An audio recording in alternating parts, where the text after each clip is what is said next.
สวัสดีทุกท่าน เดี๋ยวให้ตาแผนตัดเหล็กทำไม้เป๊กนะท่านอะไปถามมะขามก่อนบ่โอ้ยทุกท่านเลยไปถามมะขาม นี่ทุกท่านมีต้นมะขามอยู่หน้าบ้านบ้านหลังนี้เขามีต้นมะขามอยู่ คนบ้านเห็ดก็เลยบอกว่าเขาบ่ขายว่าสิขอชื่อก็เลยไปริดๆเลย ไปถามมะขามแล้ว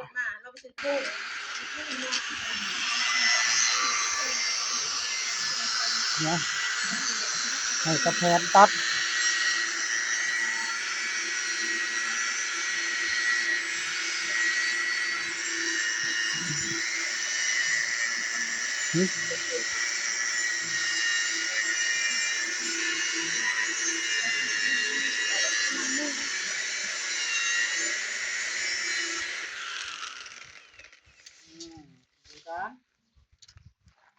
ตัดมดนั่นละเอาไว้เฮ็ดไม้เป๊ก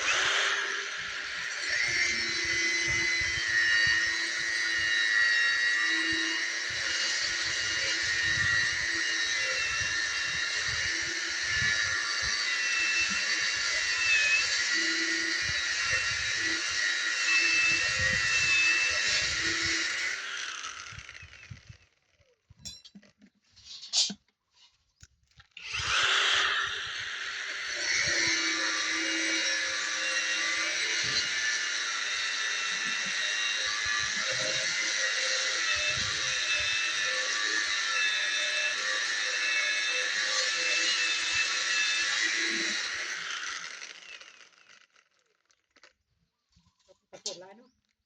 ปวดร้ายกัน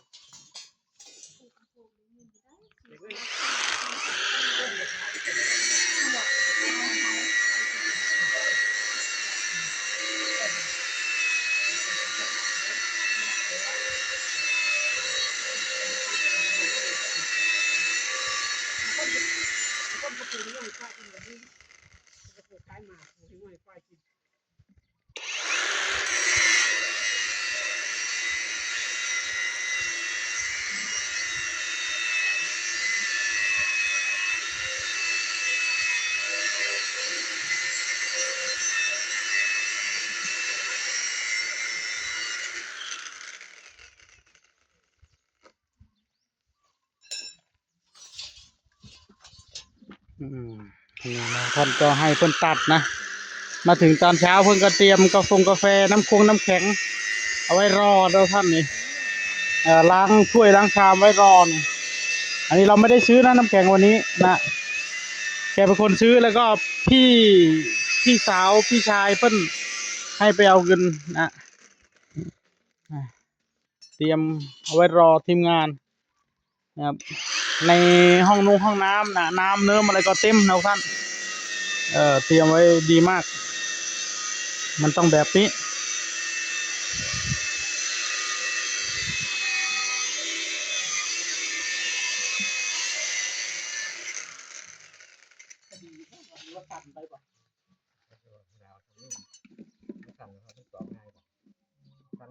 เขาแค่นี้ก็โอเคแล้วเขาติดเส้นนี่ก็ดูแล้วดูแข็งกันตัวเอาเงาพอดีหน่อยตัวเงาตัวสั่นสลับกันอยู่นะ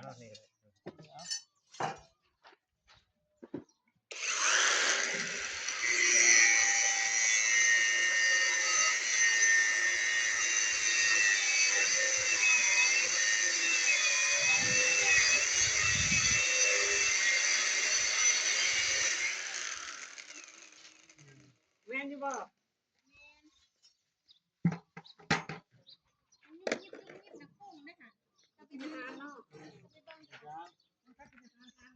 แม่นมันเคยไปกินอาหารจะไปจอบมันดูอะไรมันตื่นมันบ่เข้าได้มันเห็นคนมันก็บ่เข้ากันได้มีปลาบ่ฮะมีปลามีบ่แพ้ไปแล้วเฮาจังสูบเจอกินปลาแม่นไม่เฮ็ดปลาเผา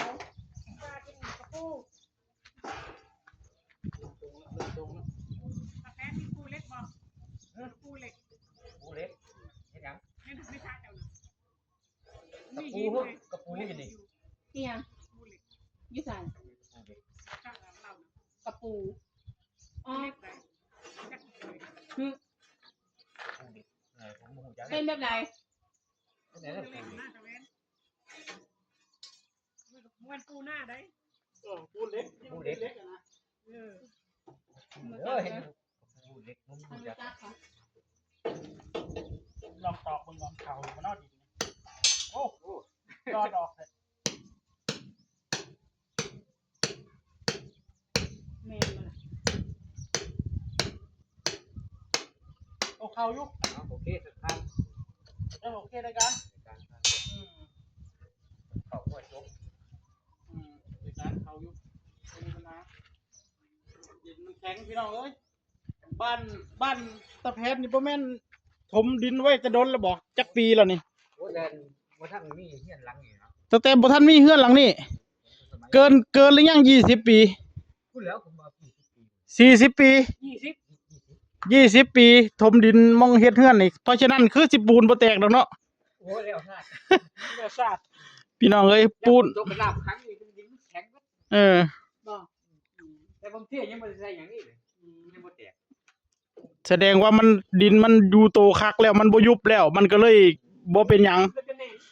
จริงๆบ่ใส่ไว้เม็ดก็ยังได้เลยเนาะ เฮ้ย เทปูนบ่ต้องใส่ไว้เม็ดก็ได้เลยเพราะว่า มายุบแล้ว บ่ยุบแล้ว มาสุดแล้ว บ่มีเหล้านี่ผม บ่ได้ใส่หยังเลยตัวนั้น บ่ได้ใส่อย่างเลย บ่มีแตกอีก เดี๋ยวเด็กสอนให้ผู้รับ จบเลย รับขางมันซื่อนะ อืม จบเลยเล็ก2ครับ แน่นอนขนาดเลย เอา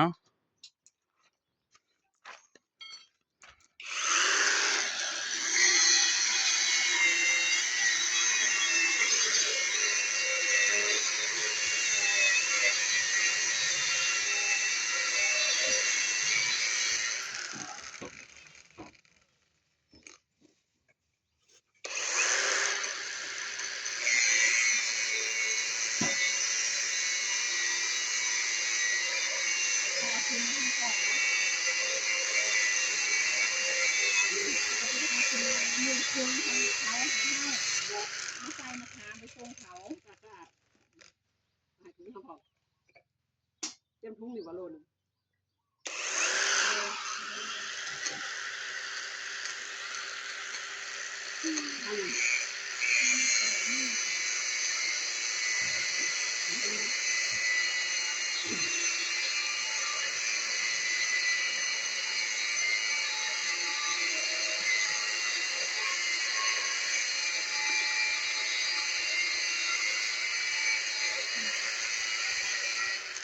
มีกระนังอีนตัดอีน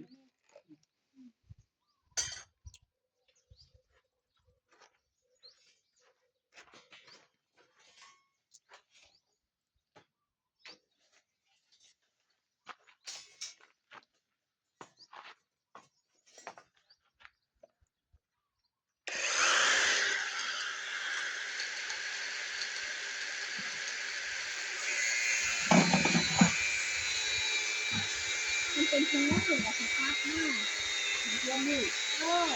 เดี๋ยวไม่ถึงน่าจะต้องมีกัน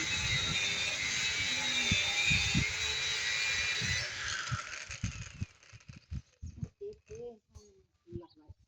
รู้แต่ผลหมดเลย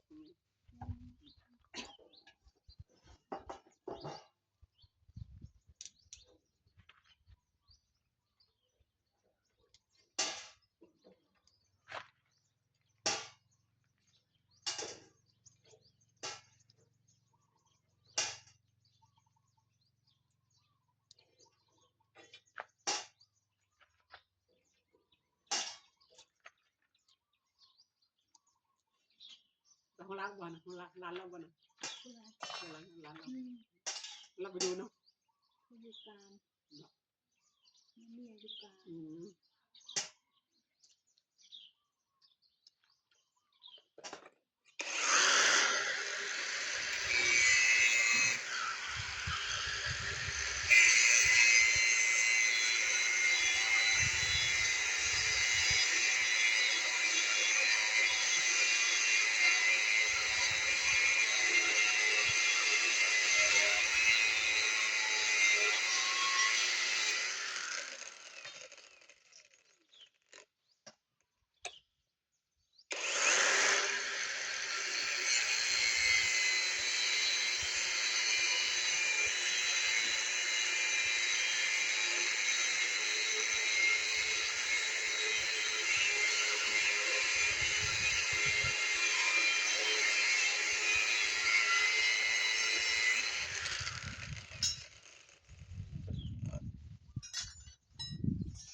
เฮ้ยซาดโทรศัพท์มึงควันหนึ่งอาทิตย์หมดเลอะนะอ๋อแบตของนี่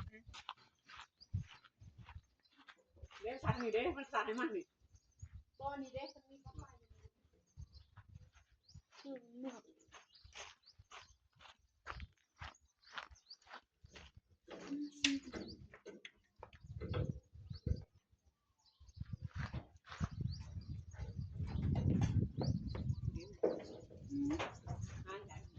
งนี้ชิวๆไปก่อน มันต้องเหี่ยวอยู่ใส่เลยแน่นอนมันเป็น จะ ถุ ไป ง ล้าง มื มื อ อจะไปล้างมือจะว่าล้างมือทายที่ไปจะว่า